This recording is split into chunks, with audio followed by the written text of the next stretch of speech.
If I were to poll the congregation this morning and ask if you knew the difference between right and wrong, I'm certain that most of you would say, yeah, absolutely, no problem. Some may contend that, well, it might depend on what exactly the moral issue is that is under investigation, but that in the end, sooner or later, you'll work your way up and arrive at the right decision. I imagine we're all confident that we can tell the difference between right and wrong better than any of the winners of the Iowa caucus.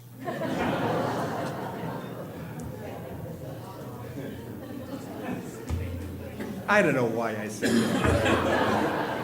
Now, we may be stumped, however, when asked, so where does our sense of right and wrong come from? Where does it come from? And here we actually run into a collision between religion and philosophy. The Iowa caucus bunch, along with the Tea Party followers, proclaimed that moral sensibilities emanate from God. And we know the difference between right and wrong as kind of manifestations of divine revelation. Following God's laws brings us into some alignment with divine love, mercy, justice. We know from God what is right and what is wrong. Now, probably a smaller number of people, which I hope will grow larger by November, maintain that we figure out morality ourselves by using our capacity to reason. So we reason right from wrong, and we choose a philosophical system that resonates with our personal outlook on life, developed from our own awareness and our own experience. What's interesting is that both explanations of how moral judgments and decisions are made actually operate from the same premise. Humanity is born with a blank mind, and morality is somehow imposed upon us from the outside, either by God's dogma or by philosophical recommendations. Having gone to an enlightened theological school, which means that one tossed God aside in the equation about morality and studied instead the rigors of philosophers, I remember agonizing in the field of ethics because I felt I knew what was right and what was wrong, even though I couldn't always prove it. Besides, how do you prove such a thing? How do you prove that what you feel is right and something else may be wrong? But that was what we were forced to do, and we were cursed with what was called the Potter box, named after Ralph Potter, an ethicist at Harvard, whereby we all had to reason through, in this box divided into fourths, reason through the four objectives of moral decision-making.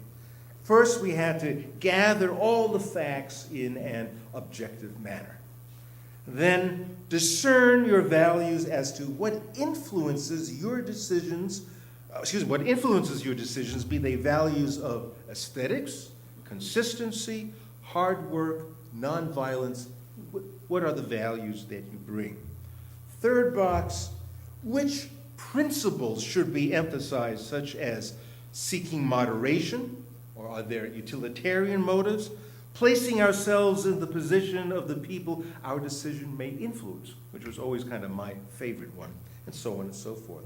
And finally, where are your loyalties? Are they to your employer, co-worker, nation, tribe, the greater good? What are you loyal to? And then defend the hell out of your moral decision, which of course differed from everyone else's because we all bring our own set of values and principles and loyalties to the table.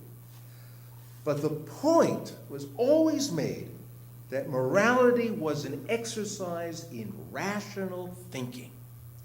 If you are not of the persuasion that God can whisper the right moral answer in your ear, then by golly, we need to figure it out. And so, as theological students, we were given some of the tools on how to think about moral decision-making, because they were afraid at that time, going back now to the 70s, that your moral decisions were made simply by what you felt in your guts. But we have to wonder how much moral judgment actually lies in our guts. David Hume, the 18th century Scottish philosopher, swam against the current in his contention that morals do not spring from conscious reasoning, they come from emotions. And I don't think he was necessarily condoning it, that was not the point. He was just making an observation on how moral thinking really works. He suggested that when it came to moral decisions, well, God was questionable, and reason was just impotent. Set apart from his philosopher colleagues, Hume insisted that our excited passions, in other words, our guts, determine our judgments and our actions. Reason, he said, is a slave to emotion. So David Hume would have taken the Potter box and thrown it right in the trash. Abstract reasoning does not lead to moral action because ultimately our emotions hold sway over everything. But then Hume makes an interesting distinction. Reasoning proves helpful in discerning moral perfection, which is, of course, an abstraction in and of itself. Yeah, we could talk about moral perfection all we want and study it and kind of figure it out, but it really is an abstraction. If we're looking for how decisions and judgments are actually made in the midst of our lives, in the midst of social conventions, then sentiment, passion, our guts carries the day.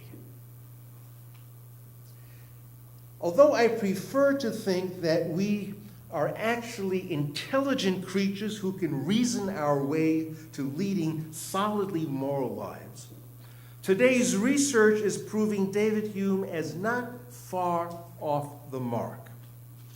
Elizabeth Phelps from NYU studies how people perceive the world.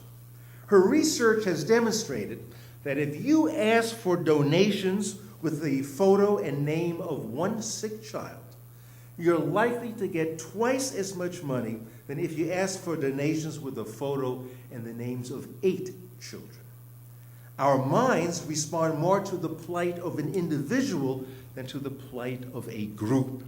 She summarizes her findings as pointing to the fact that we rely, for better or for worse, we rely on emotional and intuitive processes. In other words, you end up doing what your guts tell you to do. Philosophical reasoning is fine and dandy, but the truth of the matter is that if you are in a bad mood, research has discovered, if you are in a bad mood, you will make harsher moral judgments than if you're in a good mood or have just seen a comedy. Furthermore, we now know that fear is a variable in making moral judgments. Fear drives people to be as risk-averse as possible, even at the expense of making the right moral decision. On the other hand, anger makes people risk-seeking in finding solutions. When angry, we'll risk virtually anything to find what we feel is the right thing to do, although obviously our judgment is blurred. Our research today underscores what David Hume said in 1777, reason is a slave to emotions.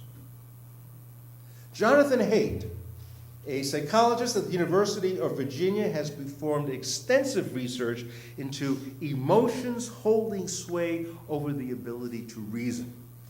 He has identified what he calls the emotion of disgust. His research technique is fascinating. he would read people's stories about a family that cooked and ate its pet dog after it had been run over, or a woman who cleaned the toilet with the American flag. His subjects were duly disgusted and firmly insisted these actions are wrong, but they were unable to explain why they held these opinions, given that no one in the story was actually harmed. So Haidt concludes, and I think rightfully, that if people could not explain their moral judgment, then evidently they were not reasoning their way towards them. In other words, deciding on what was right or wrong came straight from the gut. Haidt then presents the case that people make actually two kinds of moral decisions, one which is intuitive, carrying emotions and feelings and gut reactions, decisions which are made unconsciously and produce snap judgments. The other, moral reasoning, is slower, and here's the key. Moral reasoning is made after the fact. So the end result is that we make intuitive moral judgments and then engage in looking for arguments to substantiate or justify the judgments we have already made in our guts. Haidt proclaims, and I quote, that people don't in fact know how they make their morally intuitive decisions because they are formed in the unconscious mind and are inaccessible to them.